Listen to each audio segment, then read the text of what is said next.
Hello दोस्तों, आपका फिर से स्वागत है आज के हमारे न्यू वीडियो में। तो आज हम इस वीडियो में दर्पण का सूत्र का निगमन करेंगे, जिसमें 1/u + 1/v = 1/f फार्मूला होता है। चलिए ठीक है, शुरू करते हैं आज की हमारी वीडियो। इसमें सबसे पहले कुछ चीज़ें जान लेते हैं। समकोणिक त्रिभुज क्या होते हैं? वे त्रिभुज जिनके कोई दो कोण बराबर होते हैं। जैसे मैंने दो त्रिभुज बना रखे हैं, ठीक है, जिसमें एक 90 डिग्री का है, दूसरा भी 90 डिग्री का है, जिसमें एक 30 डिग्री एक 30 डिग्री। तो ये आपके जो दोनों त्रिभुज हैं वो समकोणिक त्रिभुज हो जाएंगे। और जब भी कोई दो त्रिभुज समकोणिक त्रिभुज हो जाते हैं, ठीक है, जैसे MNO, ठीक, तो इसमें क्या होगा, इसके लंब और इसके लंब का अनुपात इसके आधार बट्टे इसके आधार के अनुपात के बराबर हो जाता है। AB/MN = BC/NO, ठीक। तो ये चीज़ आपको सबसे पहले समझनी पड़ेगी। अब हम चलते हैं इसकी तरफ, इसको किस तरीके से निकालेंगे। तो सबसे पहले आपको एक अवतल दर्पण बनाना होगा। अवतल दर्पण में हमने क्या किया, एक वस्तु रखी वक्रता केंद्र और अनंत के बीच में, ठीक है, जिसमें हमने क्या किया, एक जो किरण है हमने इसके मुख्य अक्ष के समानांतर चला दी। मुख्य अक्ष से समानांतर जाने के बाद परावर्तित होने के बाद में वह कहाँ होकर चली जाएगी, फोकस केंद्र से होकर के चली जाएगी। हमें इस तरीके से बनाना ही पड़ेगा, ठीक है। जिसमें दूसरी किरण हमने क्या किया, वक्रता केंद्र से होकर जाती हुई बनाई, ठीक है, जिसमें वह परावर्तित होने के बाद में अपने मार्ग में वापस लौट जाएगी। अब देखो, इसमें दो त्रिभुज बन रहे हैं। एक तो हमारा अब हमने क्या किया, जहाँ पर ये दोनों काट रही थी, इन दोनों को हमने इनको मिला दिया, ठीक। अब यहाँ से क्या करेंगे, एक हम लंब डालेंगे। यहाँ पर सपोज कर लो ये R पॉइंट था, जिससे हमने लंब डाला और जो कि इसको मुख्य अक्ष को N बिंदु पर काट रहा है। तो हम इसमें लैंग्वेज लिख सकते हैं सिंपल, कि एक अवतल दर्पण M1 M2 है, जिसमें एक वस्तु वक्रता केंद्र और अनंत के बीच में रखी है, जिसका प्रतिबिंब अनंत वक्रता केंद्र और ध्रुव के बीच में बनता है, ठीक। हमने क्या किया, R बिंदु से मुख्य अक्ष पर एक N बिंदु तक लंब डाला। अब देखो, इसमें चार त्रिभुज दिखाई दे रहे होंगे आपको, ABC, CA', ठीक, और दो त्रिभुज कौन से, A', FNR, ठीक। तो हम सबसे पहले दो त्रिभुज लेंगे, जिसमें जो कि दो समकोणिक त्रिभुज हैं। देखो, ये 90 डिग्री का, ये भी 90 डिग्री का, ठीक। ये कोण सपोज कर लो 30 डिग्री का, तो ये भी तो 30 डिग्री का होगा, क्योंकि ये शीर्ष अभिमुख कोण है। तो हमने बताया था, जिसमें दो कोण अगर बराबर हो जाए दो त्रिभुज में, तो वो कैसे त्रिभुज हो जाते हैं, समकोणिक त्रिभुज हो जाते हैं। तो ये त्रिभुज और ये त्रिभुज कैसे हो जाएंगे, हमारे समकोणिक त्रिभुज हो जाएंगे। तो हम सबसे पहले लेते हैं समकोणिक त्रिभुज।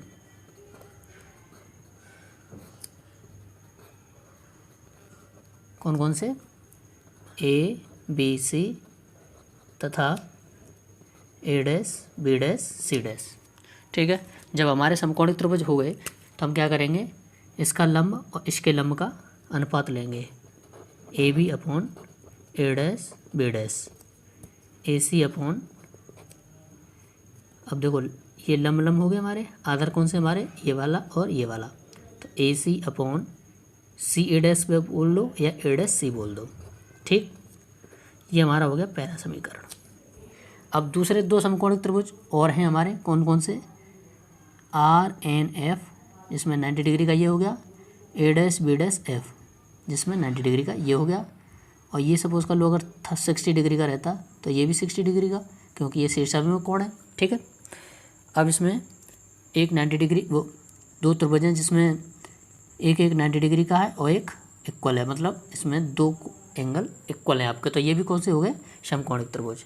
तो इसमें भी आप लिख सकते हैं समकोणिक त्रिभुज, कौन कौन से, RNF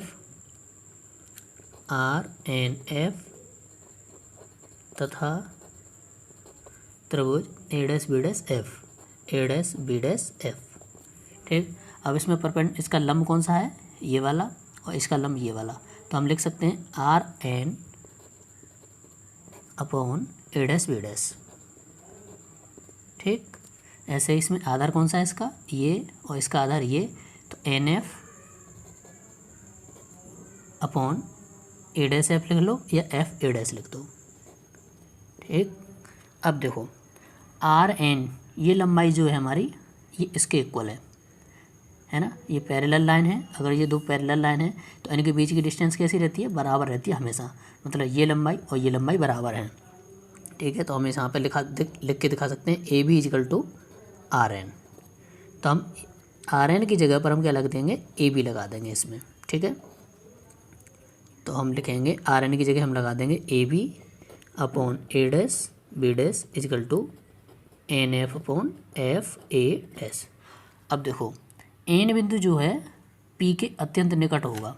एन बिंदु क्या होगा, पी के अत्यंत निकट। तो यहाँ पे लिखा सकते हैं एन पी के अत्यंत निकट होगा, निकट होगा। क्यों होगा, क्योंकि इसका द्वारक जो होता है वो बहुत छोटा होता है, ठीक। तो लगभग हमें ऐसा लगेगा कि जो हमने जो लंब डाला है वो पी पर ही डाला है, इसलिए हम एन को पी के अत्यंत निकट मानेंगे। तो जब एन पी के अत्यंत निकट है तो एन की जगह हम लगाएंगे पी, ठीक है। तो हमारा जो एन एफ था वो हो जाएगा हमारे पी एफ के, किसके बराबर हो जाएगा, पी एफ के। ये वाला जो एन एफ है इसको हम पी एफ के इक्वल कर देंगे, ठीक है। और हमने इसमें क्या किया था, आर एन की जगह हमने क्या लगाया था, ए बी।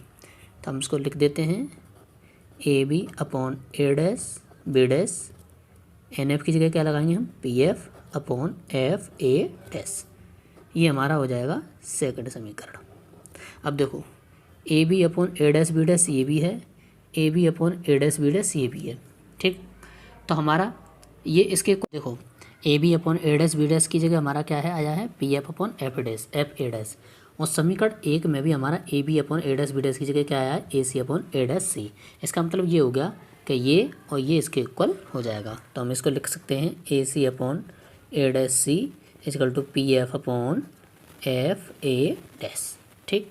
अब यहाँ से समझने का थोड़ा सा पॉइंट आ गया, ठीक है। अब देखो ए सी क्या है हमारा, अब हम इन दूरियों को, जब भी हम दूरियां अब लेने वाले हैं ध्रुव से लेंगे। कहाँ से लेंगे, ध्रुव से। पर हमें कौन सी दूरी दे रखी है, ये ए सी। ए सी, ए सी क्या कोई दूरी होती है क्या, ये वस्तु की दूरी है। वस्तु की दूरी कहाँ से होगी हमारी, वस्तु तो हमारी ये है, पर वस्तु की दूरी कहाँ से मानेंगे हम, ध्रुव से। तो अब हम क्या करेंगे, ए सी को निकालने के लिए हमें पता है कि ए सी किस किस से मिलकर बना है, ध्रुव से देखेंगे हम इसको, किससे देखेंगे, ध्रुव से। ध्रुव से लेकर के ए सी। तो ए सी जो बना हुआ है हमारा कैसे बना हुआ है, पी ए में से अगर हम सी पी घटा दें, इस पूरे डिस्टेंस में से अगर इसे निकाल दें तो क्या बच जाएगा हमारा, ए सी बच जाएगा। तो हम ए सी की जगह लिख सकते हैं A P minus C P. या आप अगर ऐसे नहीं समझना चाहते तो आप इसको ऐसे समझ सकते हैं कि ए सी अगर हमें निकालना है तो ए से लेकर के ध्रुव तक की दूरी देख लो आप, मतलब ये हमारा टोटल डिस्टेंस क्या है, ए पी, ठीक। और यहाँ पर बीच में क्या बना हुआ है, ए सी। तो ए सी प्लस सी पी किसके इक्वल हो जाएगा, टोटल ए पी। और हमें निकालना क्या था, ए सी। तो ए सी इक्वल टू क्या हो जाएगा, A P minus C P. तो हम ए सी की जगह लिख सकते हैं, क्या लिखेंगे हम ए सी की जगह, A P minus C P.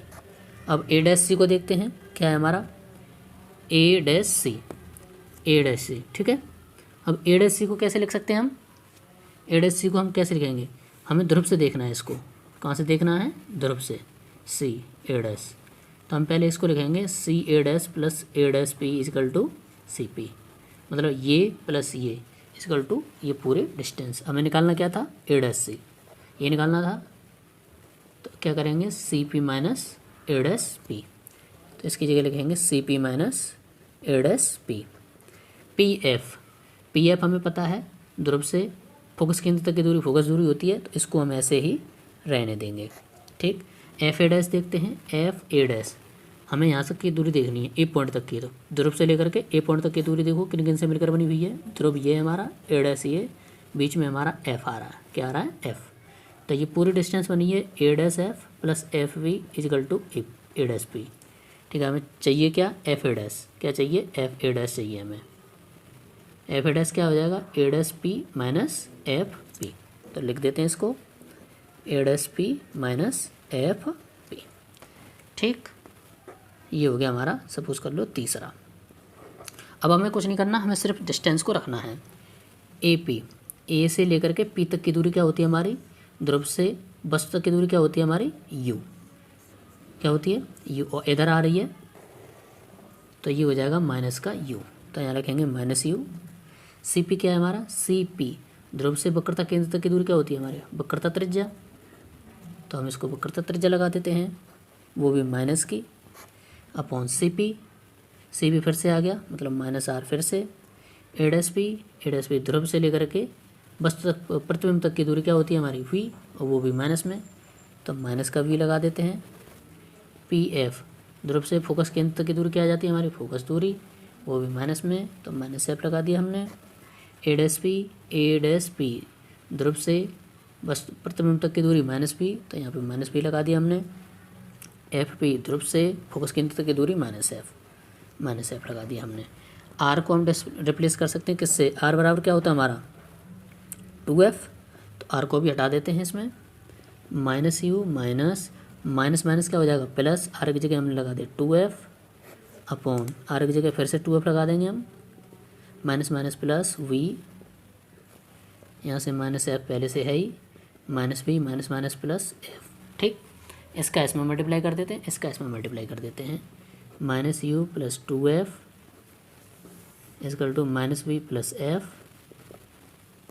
इसका हम करेंगे इसमें मल्टीप्लाई, माइनस 2bf और ये दूसरा माइनस एफ। ठीक है, तो पहले इसका इस पूरे समीकरण में मल्टीप्लाई कर देते हैं, तो क्या करेंगे माइनस क्या हो जाएगा plus U V, minus plus minus ये हो जाएगा U F plus minus 2f v, और यहाँ से प्लस 2f स्क्वायर। अब इसका करते हैं इसमें माइनस प्लस 2f स्क्वायर, ठीक, minus plus minus F B. अब इन सबको एक तरफ ले आते हैं, तो U B minus U F minus 2f v plus 2f square, ये इधर आएगा तो माइनस का 2f स्क्वायर, ये इधर आएगा तो प्लस का एफ बी इजकल टू 0। जो कट जाए उसको काट दो, जो बच जाए उसको बचा दो। ये प्लस का 2f स्क्वायर, ये माइनस का 2f स्क्वायर कैंसिल हो गया। यू बी किसी से कैंसिल नहीं हुआ, यू एफ माइनस का और कुछ नहीं है, यू एफ ही है हमारा। ठीक, माइनस 2b है एफ वी और एफ वी, तो ये क्या आ जाएगा हमारा एफ वी हो जाएगा इजकल टू 0। माइनस के एक तरफ कर दो, प्लस के एक तरफ, तो U B equal to U F plus F V. अब हम क्या करेंगे, इस पूरे समीकरण में यू बी एफ का डिवाइड कर देंगे, यू बी एफ का भाग देने पर। ठीक है, दे देते हैं भाग इसमें, इसको यहाँ पर बना लेते हैं, तो U V upon U B F equal to U F upon U B F V upon U B F. ठीक है, इसमें यू बी से यू बी कट गया हमारा, तो यहाँ बचाएगा 1 अपॉन एफ, यू और एफ से एफ कट गया तो हमारा बचा 1 अपॉन वी, एफ से एफ कट गया, वी से वी कट गया, तो यह बचा हमारा 1 अपॉन यू। तो ये हमारा इसका आ गया सूत्र। अवतल दर्पण के लिए सूत्र 1 upon F equal to 1 upon V plus 1 upon U. ठीक है, चलिए मिलते हैं नेक्स्ट वीडियो में, तब तक के लिए take care and bye bye.